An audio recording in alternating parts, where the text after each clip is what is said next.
अपने भूटान दौरे के दूसरे दिन प्रधानमंत्री नरेंद्र मोदी ने सोमवार को यहां की संसद के संयुक्त अधिवेशन को संबोधित किया। उन्होंने कहा कि भूटान सांस्कृतिक विरासत और पर्यावरण की रक्षा के लिए हमेशा जागरूक रहा है और इसलिए बधाई का पात्र है। प्रधानमंत्री ने कहा कि जब दुनिया में सत्ता के विस्तार का दौर था, भूटान ने लोकतंत्र की मजबूत नींव डालने का प्रयास किया। विश्व की कई जगहों पर सत्ता हथियाने के प्रयास चल रहे थे, तब भूटान ने बहुत ही उत्तम तरीके से लोक शिक्षा के माध्यम से जनमन को धीरे धीरे तैयार करते हुए और संवैधानिक व्यवस्था को विकसित करते हुए लोकतांत्रिक परंपरा को स्थापित किया। हम भूटान के साथ बैठकर भविष्य में स्पेस साइंस के माध्यम से हम दोनों देशों को इस प्रकार से जोड़ सकते हैं, इस प्रकार से हमारे संबंधों को विकसित कर सकते हैं, उस पर हम प्रयास करें। कभी कभी ऐसा लगता है कि लोग कहते हैं कि हिमालय हमें अलग करता है। सोचने का ये एक तरीका है, मेरा सोचने का तरीका दूसरा है। और मैं सोचता हूं कि हिमालय हमें अलग नहीं करता है, हिमालय हमें जोड़ता है। पड़ोसी मुल्क की तारीफ करते हुए उन्होंने कहा कि भूटान में विकास और पर्यावरण सुरक्षा साथ साथ हुए। उन्होंने कहा कि सार्क देशों की भलाई के लिए बहुत जरूरी है कि भारत मजबूत हो और वहां के नागरिक सुखी रहें, तभी वे पड़ोसी देशों के सुख दुख की चिंता कर पाएंगे। प्रधानमंत्री ने कहा कि भारत और भूटान के संबंध साझी सांस्कृतिक विरासत की वजह से हैं। उन्होंने हिमालय के दोनों देशों की साझी विरासत बताया। मोदी ने ग्लोबल वार्मिंग के खिलाफ लड़ाई में भूटान को अहम साथी बताया।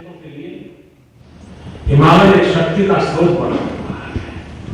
हिमालय से दोनों को बहुत लाभ मिला है। समय की मांग है कि एक वैज्ञानिक तरीके से हिमालय रेंज का स्टडी हो, क्लाइमेट के संदर्भ में हो, प्राकृतिक संपदा के संबंध में हो,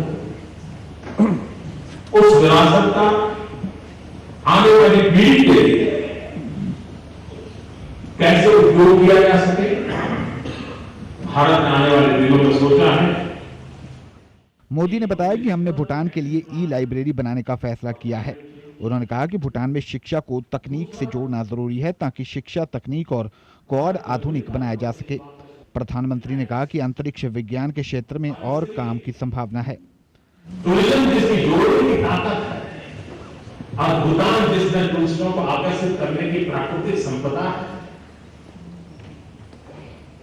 भारत और भूटान मिलकर के संयुक्त रूप से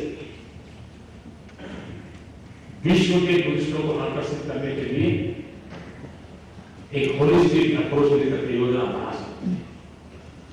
कभी न कभी हमने देख कर सोचना, हिंदुस्तान के नॉर्थ ईस्ट के इलाके और भूटान इनका एक कॉमन सर्किट बना करके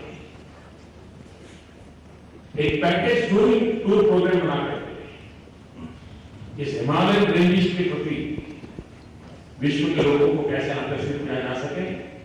और टूरिज्म एक ऐसा क्षेत्र है जिसमें कम से कम पूंजी निवेश होता है और ज्यादा से ज्यादा लोगों को रोजगार मिलता है। प्रधानमंत्री ने कहा कि हाइड्रो पावर से भारत और भूटान दोनों को लाभ है। भारत मजबूत होगा तो पड़ोसियों की मदद करेगा।